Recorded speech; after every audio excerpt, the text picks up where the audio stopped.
Tommy Tiernan, our second guest tonight is Mr. Robert Sheehan! Oh, the looking man. Hey, Robert. What the beard. Fine looking man, yeah. Sit down there. How are you, fella? Wow. You're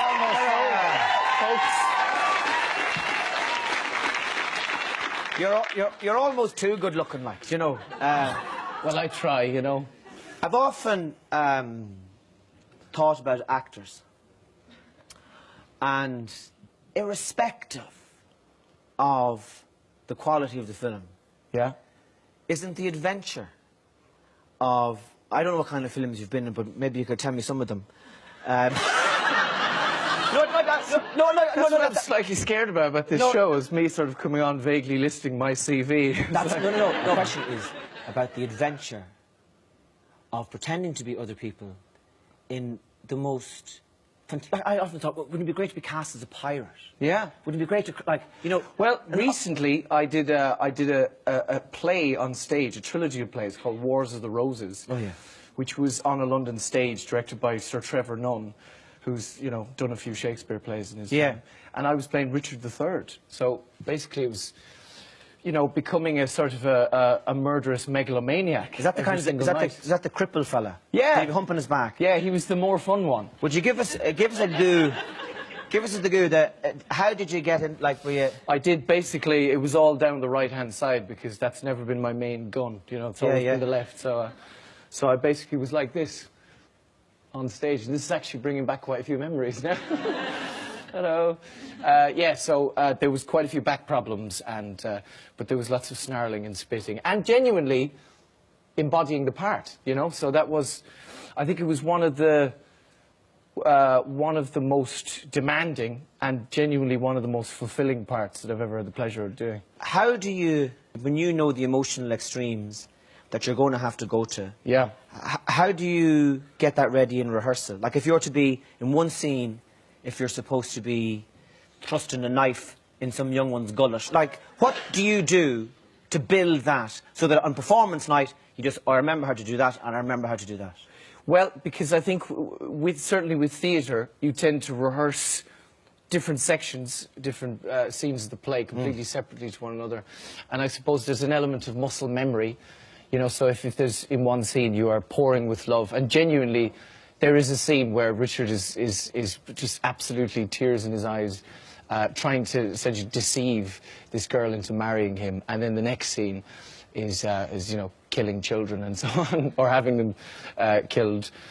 So you rehearse those things separately, and then you know, when it comes to dress rehearsal, all those things go together, and you just sort of find the roller coaster of emotion. And is part of being an actor being able to access that? Yeah, I think so. Being able to push yourself to an extreme where I'm pretending I'm killing people. Yeah, and enjoying it. And does that ever frighten you?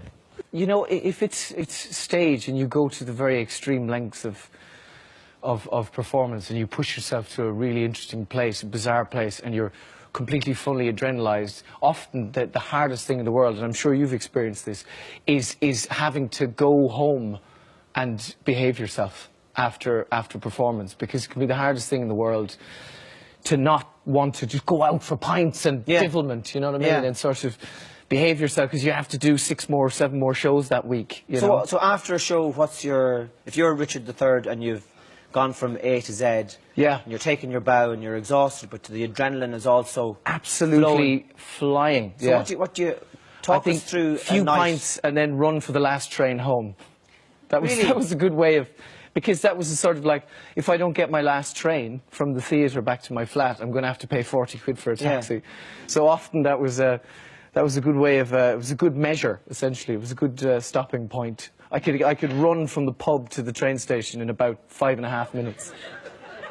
What would you love to be able to do? Because as an actor, I suppose it's always up to other people almost what parts you get. Yeah. What couldn't you do for a start? What couldn't you do? Could you kiss a bloke? Yeah. Really? Yeah, of course, yeah. Fair play to you. Is that where you draw the line, Tommy? Well, no, I tell you, I've had conversations with my wife, and she said, if you ever get cast in a movie where you have to kiss a woman, she says you're not doing it. Really? Absolutely. And she's right too, because, you know, when you're... But that, I mean, that instantly you sort of can't say you want to be an actor, but then remove that entire potential from your whole career. You know. Okay, of course I can. I just say, get a double to do it. Get that sheehan young fella. He'll kiss her. Yeah, exactly. You get a nice fake beard, lash it on a double, and away you go. If you're stabbing someone in a movie, right? Yeah. You're only pretending to stab them. Yes, hopefully. If you're hitting them, yeah, you're pretending to hit them. But if you're kissing them, you're actually kissing them. I remember once, it was a long time ago, it was actually with Colin Farrell in this short little thing we did for Channel 4. And there was a scene where I had to make love to this girl. Really? Yeah.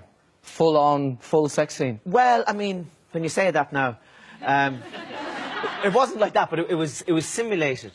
All right. But what it was I had to lie on top of her, and the dope, like, I remember her looking up at me, kind of shy and stuff like that, you know.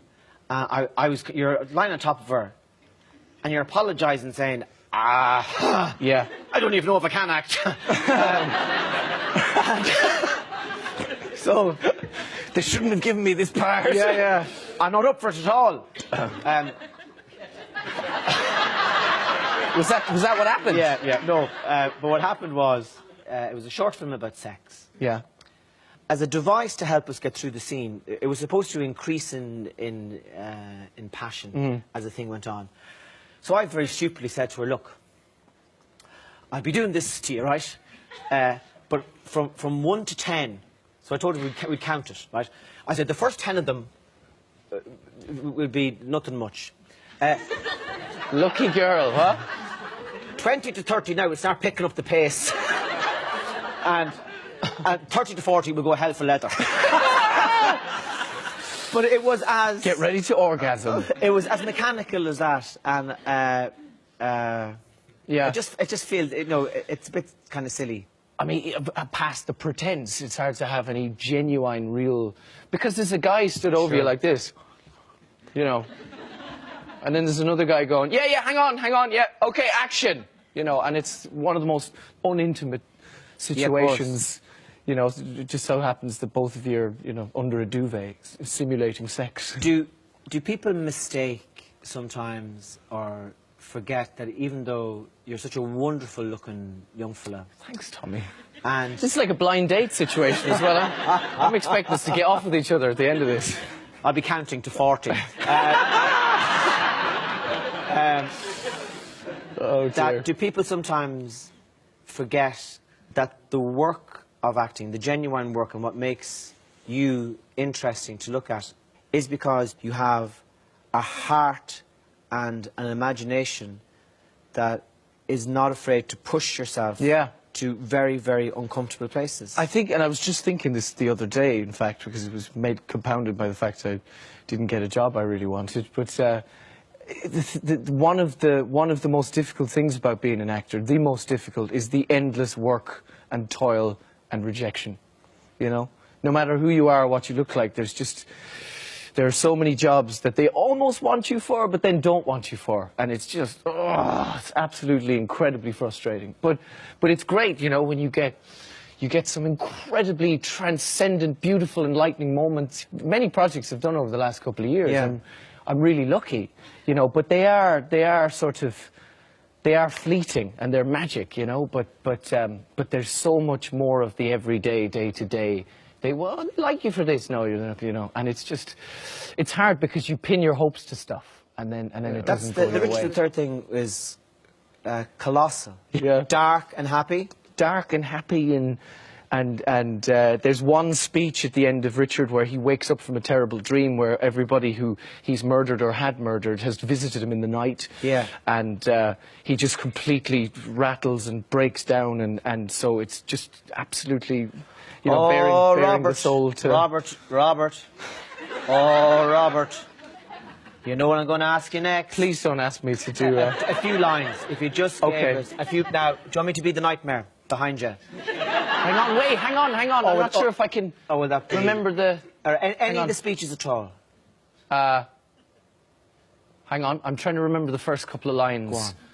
of that particular Go on, yeah. soliloquy. Go for it. Come on, Robert. Fair play to you. Thank you so much. Go on.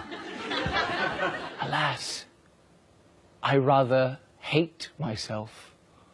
For hateful deeds committed by myself, I am a villain. Yet I lie, I am not. Fool of thyself, speak well. Fool, do not flatter. My conscience hath 1,000 several tongues, and every tongue brings in a several tale, and every tale condemns me for a villain.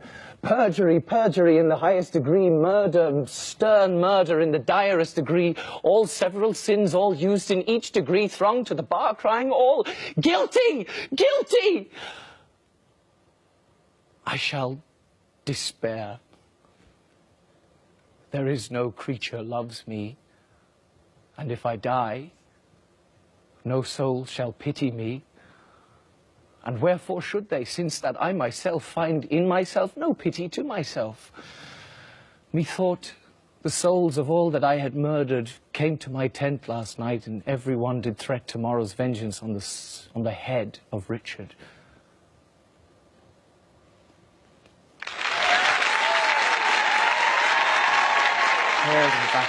That was phenomenal. Thank you so much. Thank you for making me do it.